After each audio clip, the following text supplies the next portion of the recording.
जब अग्नेय अस्त्र, वायवास्त्र, वरुणास्त्र हमें नहीं छू सकते तो ये रोग आदि क्या छू सकते हैं।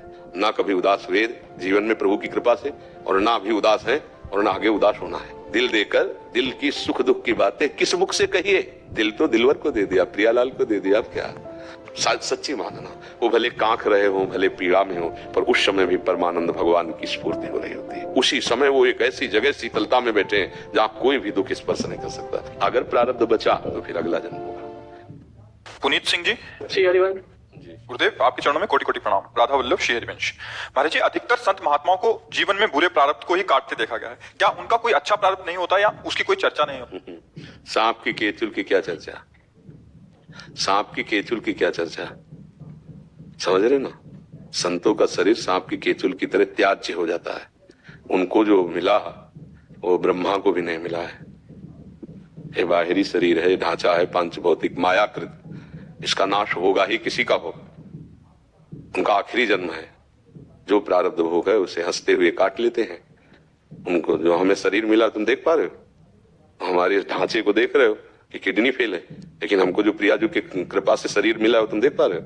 न तुम्हारी दृष्टि न ब्रह्मा की दृष्टि है। फिर संतों को क्या मिला कैसे जान पाओगे। इसलिए इस देह का तब तक महत्व है जब तक परमात्मा प्राप्ति नहीं हो जाती, आत्मबोध या भाव देह की प्राप्ति, तब तक इसका महत्व है। अब अगर इससे अपनी बात बन जाती है, भगवत भजन हो जाता है, भगवत प्राप्ति हो जाती है, आत्मस्वरूप का बोध हो जाता है, भाव देह की प्राप्ति हो जाती है, ये आज छूट जाए या कल छूट जाए, ये तो नाशवान है। अब इसी शरीर से अनेकों प्रकार के पाप कर्म और पुण्य कर्म हुए हैं पूर्व में। अब जीव का इस शरीरों से संबंध का नाश हो रहा है, अब उन शरीरों को भोगवा दिया जा रहा है, कोई परेशानी नहीं। ऐसा थोड़ी कि केवल संत ही भोग भोगते हो और दूसरे को कष्ट नहीं मिलता, ऐसा नहीं। पर संतों का आखिरी जन्म होता है जो, तो इसलिए आपको विशेष दिखाई देता है, फटाफट फटाफट ये कष्ट पे कष्ट, कष्ट पे कष्ट, पर वो कष्ट नहीं होता है। कुश्ती लड़ने वाले दोनों पहलवान जब लड़ते हैं तो देखने वाले को लग रहा है बड़ी जोर का थप्पड़ मारा, बड़ी जोर का पछाड़ मारी, उसको उत्साह बढ़ रहा है। नहीं, अगर नीचे गिरा तो घुटने टेक करके पुनः उठता है और पछाड़ मारता है, लेकिन देखने वाले को भय लग रहा है, देखने वाले को ऐसा लग रहा है थप्पड़ लग रहा है, ये लग रहा है। ऐसे ही तुम्हें देखने वाले हो तो तुम्हें लग रहा है शरीर में किडनी फेल है, ये परेशानी, वो परेशानी।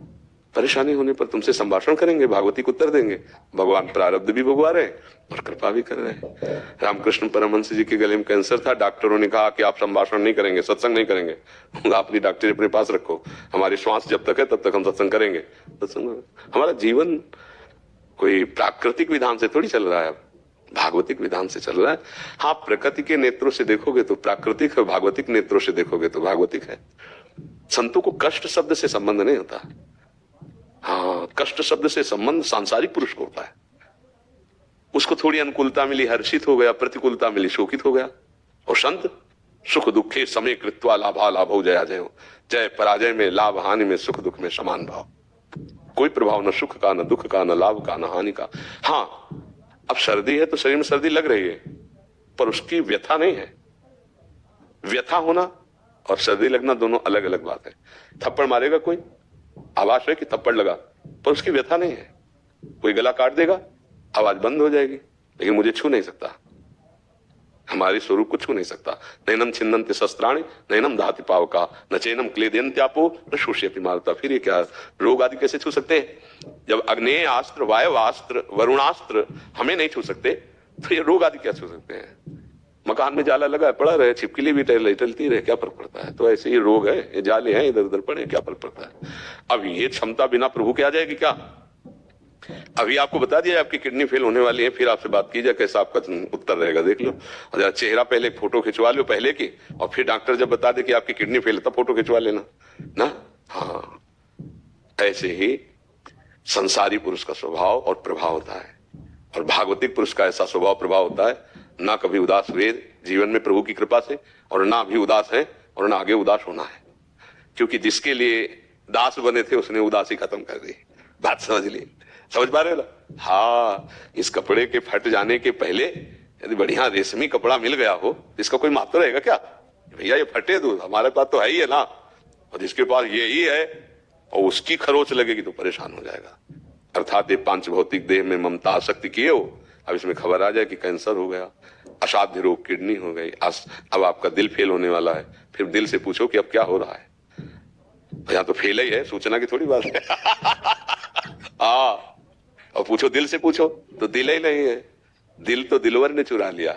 अब दुख सुख की बातें कहाँ रही, दुख सुख की बातें तो दिल में होती है और दिल तो दिलवर ने चुरा लिया। अब क्या दिल देकर दिल की सुख दुख की बातें किस मुख से कहिए, दिल तो दिलवर को दे दिया, प्रियालाल को दे दिया। अब क्या थोड़ा भजन करोगे तो आगे जाओ। संतों को कष्ट, हाँ एक बात का कष्ट होता है, आपको दुखी देखकर। आपका दिव्य मनुष्य जीवन और आप विषयों में सुख दुख का अनुभव कर